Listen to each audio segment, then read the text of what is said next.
What if you could turn the absolute worst timing in history into the perfect opportunity? That's what we're digging into today. We're talking about an entrepreneur who bought a failing airline for less than a buck, got saddled with millions in debt, and then, just 3 days later, watched the entire world grind to a halt. Yeah, this is the incredible story of turning crisis into pure leverage. Seriously, just let that sink in for a second. What would you do? This isn't some business school case study. It is the exact impossible spot Tony Fernandes found himself in, and it's the beginning of one of the most mind-blowing business turnaround stories you will ever hear. Okay, so here's the timeline. Look at this. September 8th, 2001, Tony Fernandes buys this totally bankrupt airline. 3 days later, September 11th happens, and the entire global aviation industry just collapses. I mean, you literally could not script worse timing. It's impossible. All right, so let's rewind and start at the very beginning. We're talking about a music executive here, a guy whose job was managing rock stars, okay? Not runways. And he's the one who decides to buy an airline at what is, without a doubt, the worst possible moment in modern history. So let's look at the deal itself. It's kind of nuts. The purchase price? One single Malaysian ringgit. We're talking about 25 cents. But here's the catch. That 25 cents came with 40 million in debt. Yeah, you can see why people were literally calling it the flying coffin. So the big question is, why? Why on earth would anyone take this deal? Well, the answer isn't in some fancy business plan or a boring market analysis. Nope, it all started with a really deep personal pain point from when he was just a kid. This right here, this was the why. When he was just 12 years old, away at boarding school in London, the flights back home to Malaysia were so ridiculously expensive that he almost never got to see his parents. That feeling, that question of why, it just stuck with him his entire life. So, he's looking over at Europe and sees these budget airlines like Ryanair and EasyJet just exploding, making it possible for anyone to fly. And then he looks back home to Southeast Asia. You've got 600 million people, mostly separated by water, and flying is this crazy luxury reserved for the top 5%. He didn't just see a business opportunity, he saw the exact same problem that caused his own childhood pain.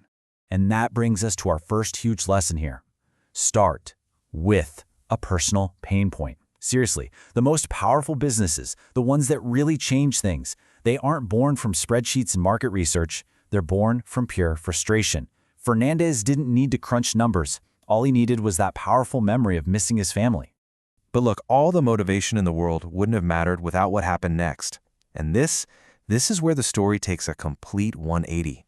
That 9/11 crisis, the one thing that should have absolutely destroyed his brand new airline, it actually became his single greatest opportunity. So imagine this. All the big legacy airlines are in total, complete panic mode. They're grounding planes, they're laying off their best people, and what's Fernandes doing? He's going shopping.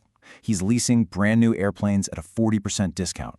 He's scooping up the best pilots in the world who just got let go. While everyone else was paralyzed by fear, he was making moves. And this is such a powerful lesson, not just in business, but in life. When everyone else is running away, you walk toward the fire. A crisis doesn't actually destroy opportunity. It just reveals it. It shines a big spotlight on it. And while everyone else was panicking, Tony Fernandes saw one thing: a massive fire sale. Okay, now this is the part of the strategy that most people just completely miss. AirAsia's real competitor, it wasn't another airline. No way. It was the bus. Think about it. For decades, pretty much everyone in Malaysia took these long, grueling bus rides. So AirAsia comes in and doesn't just offer a flight. They offer a 45-minute trip for almost half the price of a 5-hour bus ride. I mean, come on. That's not just a good deal. That's a total no-brainer. But here's where he was a total genius. The one ringgit fare. And the catch?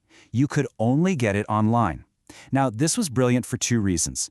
First, it completely cut out the powerful travel agent cartels, saving him a ton on commission. But second, and this is the real kicker, people paid him directly months before they flew. He was basically getting his own customers to give him interest-free loans to grow the business. It was absolutely brilliant. And the lesson here is so simple but so incredibly powerful. Remove the middleman. Own the customer. When you control that transaction, you control everything: the relationship, the data, and most importantly, the margin.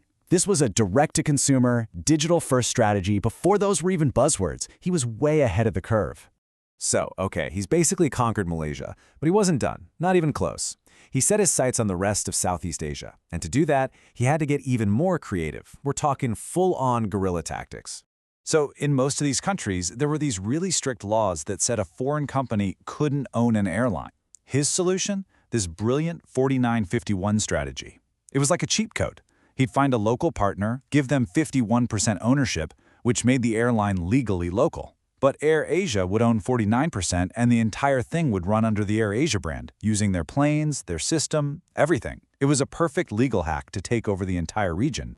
But my favorite story, the one that's just legendary, is the battle for Singapore. So you've got Changi Airport, right? One of the best airports in the world. And they refuse to let AirAsia land. They just shut the door. So what does Fernandes do? He doesn't give up. He starts flying people to a small city just across the border, and then he puts them on a bus into Singapore for free. He was literally poaching their customers right from under their noses until the public outcry got so loud that Changi had no choice but to finally let them in. Classic. So he builds this massive empire, right? And then it happens again. Another world-ending crisis, the COVID-19 pandemic. And if 9/11 was like a bad storm, this was a full-blown extinction-level event for airlines. Just look at the stock price. It went from a healthy number all the way down to basically zero. It was almost completely wiped out. But once again, faced with total annihilation, Fernandes makes another absolutely genius pivot. He finally realized that a business that only flies planes is just too fragile. So he unbundled the company. He broke it apart into 5 different businesses under this new umbrella called Capital A. All of a sudden, AirAsia wasn't just an airline, it was a logistics company, a fintech app, a food delivery service, and more. The craziest part? He didn't even need you to fly with him anymore to make money off you. And that right there is maybe the ultimate lesson from his entire journey. Don't just diversify your portfolio, diversify the asset itself. He didn't just go buy other stocks. He took his one very fragile business and exploded it into a whole bunch of much more resilient, independent businesses. So, okay, we've just gone through this absolutely wild story. The real question now is, what does this mean for you? How can you take these lessons and actually use them? But start where he did. Think about your own life. What's that one personal frustration you have? That little thing that always annoys you, that you just kind of complain about and dismiss? What if that's not just an annoyance? What if that's actually a huge market gap just sitting there, waiting for someone like you to fill it? And what about the obstacles in your way right now? Where are you running into a big, locked door? Instead of just banging your head against it trying to break it down, could you maybe build a side entrance? Or even better, could you do something so clever that the door doesn't even matter anymore? You know, when you peel it all back, this entire multi-billion-dollar empire, this insane story of turning disaster and opportunity, it all comes back to something so simple and so human. A 12-year-old kid who just really, really missed his parents. And that's probably the most powerful reminder of all. So the real question for you is, what's that one question from your own past that you're finally ready to answer?